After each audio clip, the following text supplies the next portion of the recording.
Hey, what's going on, everybody? Brady here with another Raid Shadow Legends video. So the new patch is out today. So first thing that we're going to do is we're going to go over the daily login rewards. The first thing that I thought to myself when I looked at these rewards is that they're really random. There seems to be no actual progression in these. For example, we have a voice shard on day 100 and a voice shard at day 178. How come it's not like 3 voice shards for day 178? Also here we have a 5-star chicken, and then we have 2 4-star chickens. How come it's not 2 5-star chickens? How is the day 169 reward better than 175 reward? I'm really confused. The cool things here, I guess are the glyphs, and we get like 7 total shards. 1, 2, 3, 4, 5, 6, 7 shards. But I don't see a sacred shard. I don't see any legendary books. So overall, I'm extremely disappointed again. What about all the players who have been playing for over a year and they have to play another 3 months to get the day 180 reward? How does that make any sense? Why are these rewards not automatically distributed to players who have been playing the game for longer than 180 days? See, if they made some sort of a daily login reward that recycles every month, like I suggested before, it would make a lot more sense. But no, it's Plarium, and they go ahead and do some random crap that doesn't make any sense to me. But whatever. This is what we get, and I guess this is what we're going to take. It's not like we have any other options. So, another thing, when you log in today, you're going to see news. And in these news, we have a huge feature update. Huge. The word huge was actually used for this update. So with this huge feature update, we're going to get the new Platinum tier reward system. So there's going to be 3 types of Platinum tier chests: Ultra, Super, and Platinum. So for the 300 players, out of how many thousands and thousands of players, 300 players are going to be rewarded. You can't tell me that there's only 300 players who deserve these rewards, because there's people out there with very good arena teams. They just don't necessarily have the time to grind. And by the end of the week, because of all the feeding, the point threshold is so high that pretty much the only way to stay in Platinum is if you spend a lot of time doing arena, or the players that are spending ridiculous amount of gems refreshing the page and using the gems to refresh the tokens to grind out arena that way. So these new rewards, avatars, we are adding 2 sets of unique avatars: Platinum, Ultra Platinum. New artifact sets. These sets will only drop from Platinum tier chests, and they bring new advantage to your party. Swift Parry set. It's a 4 set with 18% speed, 30% crit damage, and 50% chance to get unkillable for 1 turn. And the deflection set, 20% hit points, 20% defense, and 25% chance to deflect 1 debuff onto the attacker when a debuff is placed on the wearer. So we're getting some new OP sets of gear, which we kind of already knew about, but I figured that with all the complaining that they would change something. But no, they didn't. They just left it the same. They don't care. They're just going to reward 300 players, and they don't really give a crap about anybody else. Because guess what? These 300 players are the whales that Plarium actually cares about. So not the rest of the 50,000 people or however many are playing this game, just the 300. New badges of honor. Starting now, players will finish first into Platinum tier will be recognized with a special badge next to their username, counting the number of first place finishes. Who actually cares about that when you can just feed someone to the number 1 spot? It's completely pointless. Completely pointless. How about actually reworking the arena? So we have new champions with the daily login rewards. I already went over them in a previous video.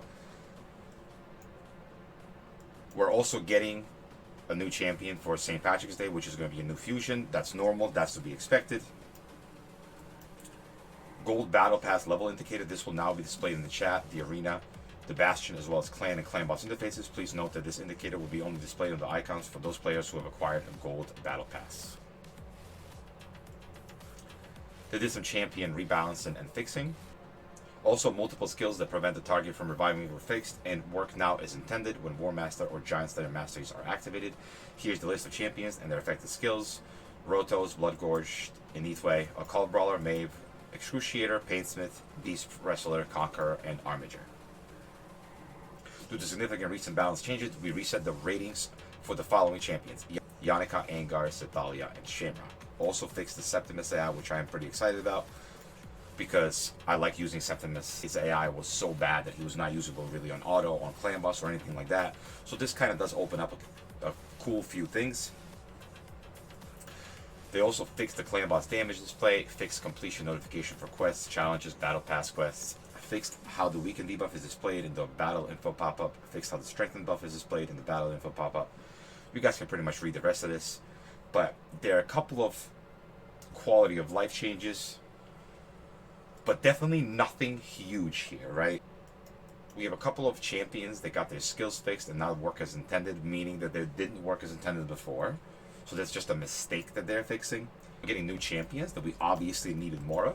And on top of that, we're getting some overpowered sets of gear that are only available to 300 players. In my opinion, this is not even a patch. Definitely not a huge feature update. But, you know, we'll leave it to Plarium to call it whatever it is. Also, it looks like Plarium is really good at dealing with criticism. They just ignore it. Everyone's a critic, so it's only natural that no matter what you do, someone is going to have something nasty to say about it. Watch Death Knight Gaelic read a few choice comments on their well existence. It's only natural that no matter what you do, someone is going to have something nasty to say about it. You guys didn't do anything. The issue here is that Plarium literally didn't do anything. That's why we have nasty things to say about them. It's not like they're actually giving us a whole bunch of cool stuff and then we have something to be happy about. It's literally all just crap. With this update, I also have some other news. Over here, we have some brand new champions that we don't even know about yet. So the first champion is Cillian the Lucky. This is going to be the St. Patrick's Day Fusion. He's a legendary champion, which is, once again, something to be expected. Attack champion with pretty good attack. So his A1 attacks one enemy 2 times. Each hit has a 35% chance of placing a 30% decreased speed debuff for 2 turns. Each hit also has a 35% chance of stealing 30% of the target's current turn meter. His A2 attacks one enemy, has an 85% chance of placing a block cooldown skill debuff for 4 turns, and it also has a 35% chance of placing a block cooldown skills debuff on all other enemies for 1 turn. Headringer attacks one enemy, has a 75% chance of placing a stun debuff for 1 turn, has a 25% chance of placing the stun debuff for 2 turns, stealing 50% of the target's current turn meter. Resets the cooldown of this skill if the target is killed. Charmed Life passive places one of the following buffs on this champion for 2 turns at the start of each turn. A 50% increased attack buff, a 30% increased crit damage buff, a 30% increased crit rate buff, a 25% strength buff, or a block damage buff. So overall, not a bad fusion. He looks pretty cool. The skill seems to be decent, but we'll see if they work properly when released. So then we have a champion here that we don't actually know the name of, or that I don't know the name of, but I do have his abilities. It's an epic Sacred Order champion. On A1, attacks one enemy 1 time, has a 50% chance to decrease a lifetime of a random buff on a target by 1 turn. Uses the skill each time an enemy applies a debuff to your ally. This attack will deal half of the damage.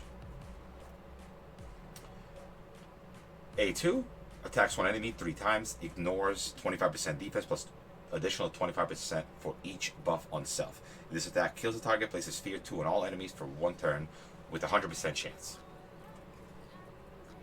So his passive, critical hits boost stamina by 7.5%. When an enemy applies Fear 1 or Fear 2 to an ally, instantly remove it and boost stamina of this ally by 15%. Seems to be some sort of a counter to Fear, so maybe Madame and Jack won't be as useful with their Fear. Then we have Contra the Cyclone. This isn't the champion available for the 180-day login reward. This is a different champion. Attacks one enemy 2 times. Each hit has a 40% chance of stealing 1 random buff from the target. Attacks all enemies 3 times. Each hit has a 50% chance of placing one of the following debuffs for 2 turns. A block buffs debuff, a 50% decreased attack debuff, a 30% decreased speed debuff, a 25% weaken debuff, a 50% decreased accuracy debuff, or a 100% heal reduction debuff. This champion can place debuffs on weak hits. Increases damage inflicted by 10% for each debuff on the target. So as I said in my previous video, the power creep is real. All of these new champions have a lot going on, a lot of new abilities, a lot to take in, and it makes a lot of other champions that we currently have look completely worthless or underwhelming. So the Drakes, I already talked about her before. This is the 180-day login reward. The last champion here, I don't actually know his name, but I do know the abilities, and his abilities actually look cool and interesting. But once again, probably going to be overpowered. So he attacks one enemy 2 times, places continuous heal 15% for 1 turn on all allies under poison debuff. Removes all debuffs from an ally, heal ally for 30% of target's max hit points, places a shield of 20% of the target's max hit points. For his A3, now this is the interesting stuff. Apply 3 times poison 5% on all allies for 2 turns. These debuffs are guaranteed. Applies block buffs on all enemies for 2 turns with 80% chance. 100% chance when you book it. And now his passive here. Allies under poison debuff deal 7.5% more damage for each poison on them. Allies under poison debuffs gets 15 resistance for each poison. I don't know what to say about this guy. I think he's going to be really strong. So definitely something to look out for. Alright, so you would think this is enough, but no, this is not it. We got more. Take the Black Scale, Legendary Lizard. A1 removes all debuffs from all allies. Heals all allies by 25% of own hit points.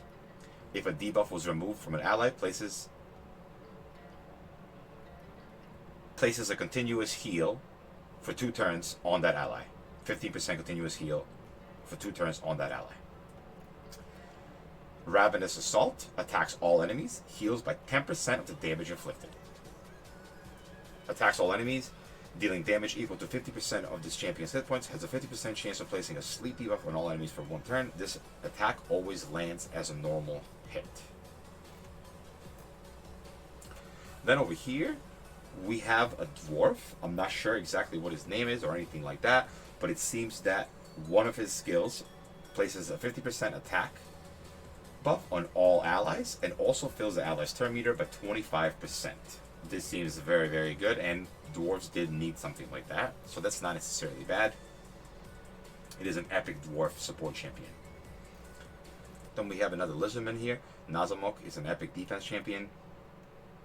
Looks similar to Rosin, just different colors. A1 attacks all enemies, has a 50% chance of placing a provoke debuff for 1 turn. The target is under a poison debuff, places a counterattack buff on this champion for 2 turns. Septic Stab attacks 1 enemy, has a 25% chance of placing a 2.5% poison debuff for 2 turns, places an extra hit if the target is under a poison debuff. Not sure exactly what his passive is, but here we have another Lizardman, epic.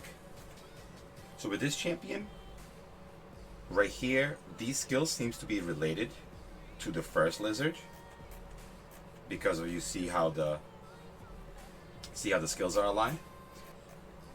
So this is obviously a little bit unorganized. So it seems that this places a shield buff on all allies equal to 25% of this champion's max hit points for 2 turns, places a 5% poison debuff on all attackers for 1 turn when hit while under these shield buffs. Relates to the first lizard champion, the legendary champion that I was talking about.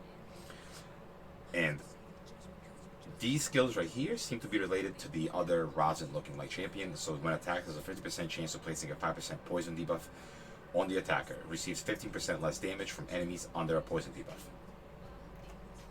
Now this seems to be the other new lizard right here, the one that we don't know the name of yet. And one of the skills is heals all allies by 15% of their max hit points, and also places a shield on all allies equal to 15% of their max hit points. This is lifetime of a random buff of a random ally by 1 turn with 30% chance. So this skill right here is related to the previous lizard champion we were talking about. I think it is translated a little bit weirdly because I can't really decipher what the skill is actually going to do. But it seems that it's going to take our stats into effect, and that's going to decide which buff we're actually going to get. Seems pretty interesting. So now these skills are for the new orc champion. Attacks single enemy with 1 hit, places stun on target with 100% chance, team attack on random enemy with 80% chance with 3 allies.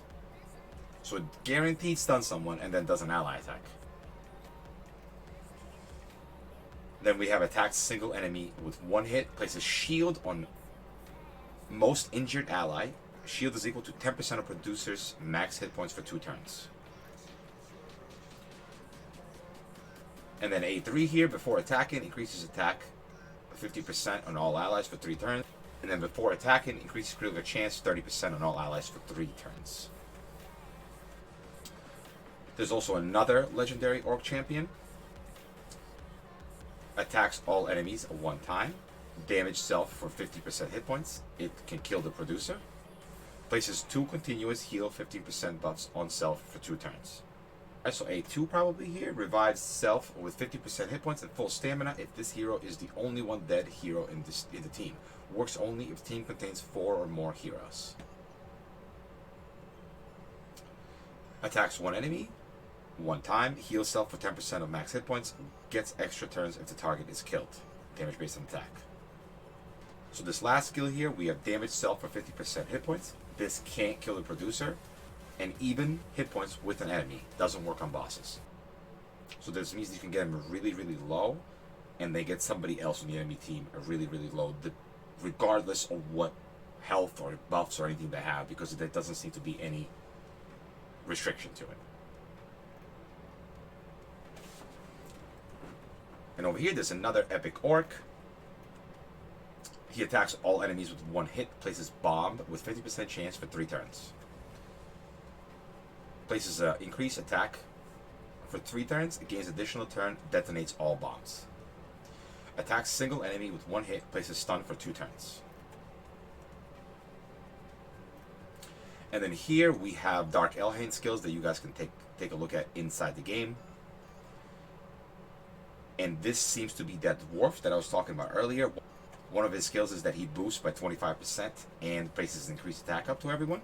And then with that increased attack, the increased turn meter skill, he seems to have 1 hit ability that places a leech for 2 turns with a 35% chance. So once again, as exciting as this all may sound, this is all just a big problem, and Plarium seems to be making an even bigger problem for themselves.